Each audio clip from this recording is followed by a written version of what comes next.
Il y a des gens, quand ils sortent de chez eux, ils ont cette peur d'avoir oublié leurs clés. Moi, je fais partie de ces gens. À cause d'un truc qui s'est passé il y a 3-4 ans. Mon frère et moi étions tranquilles posés dans notre chambre.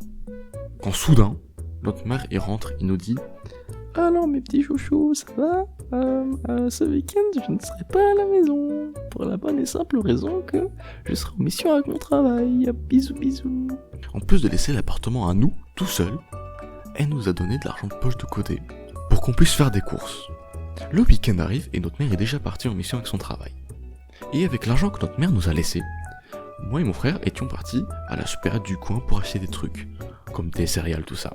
Et une fois qu'on avait payé nos courses, on est sorti du magasin. Mais sur le chemin du retour, je me suis rendu compte d'un petit truc. Il manquait quelque chose dans ma poche. Et cette chose n'était ni plus ni moins que mes clés. Sur le moment, je me dis, ok, pas grave. Pourquoi ? Parce que mon frère, lui aussi, a une copie des clés. Alors je me tourne vers lui et je lui demande est-ce que t'as tes clés ?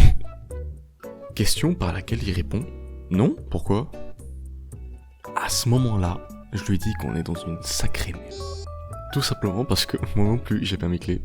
D'abord, quand je lui dis que je n'ai pas mes clés, il me croyait pas, vu que il m'arrivait des fois que, en effet, je lui fasse croire que j'ai oublié mes clés.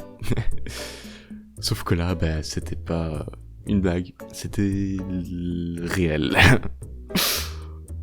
Après qu'il ait fouillé mes poches pour voir ce que je dis sont pas des conneries, il se met à chialer. Normal, vu que, à ce moment-là, il se dit que cette nuit, c'est pas son lit bien chaud qui lui attend, mais la rue.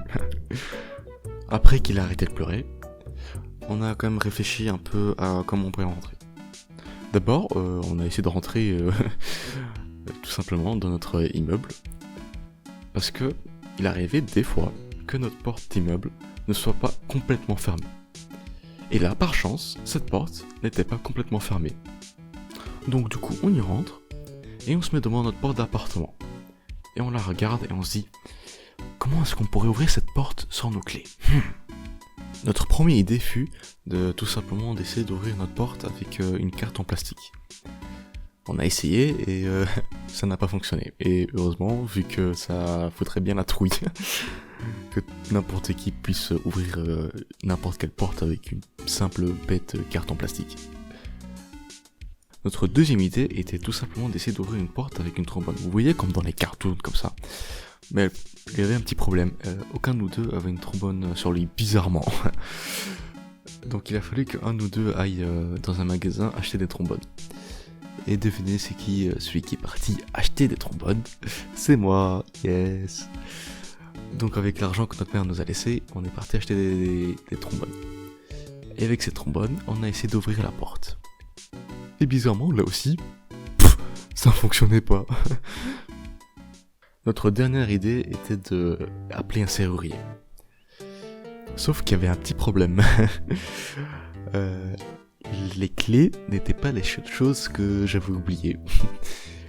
Il y avait aussi mon téléphone. Et mon frère n'avait pas de téléphone à cette époque. Enfin, il y avait un téléphone mais pas avec une carte SIM, ce qui n'était pas super utile. Donc on a eu la merveilleuse idée de demander un téléphone, non pas à nos voisins, mais à un inconnu dans la rue. Et je vous donne dans le mille, c'est moi qui est parti demander un téléphone à un inconnu dans la rue.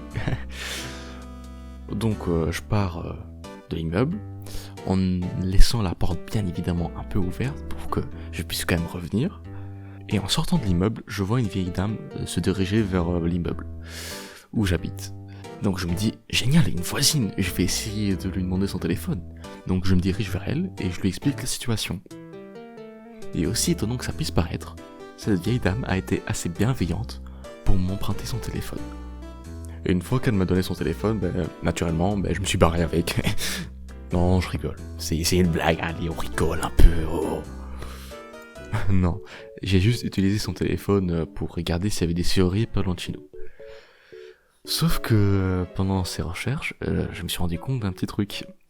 C'est que les serruriers, ça coûte plutôt cher. Et à ce moment-là, j'ai vraiment commencé à considérer l'option de voler son téléphone, juste pour le revendre par après, quoi. Mais bon, bien évidemment, je ne l'ai pas fait, vu que je suis une bonne personne. Donc je rends gentiment le téléphone à la vieille dame, et je lui remercie de m'avoir emprunté son téléphone et de m'avoir fait confiance. Sauf que, le problème n'est toujours pas résolu. Donc je retourne à côté de mon frère, devant notre porte, et je lui dis que c'est mort.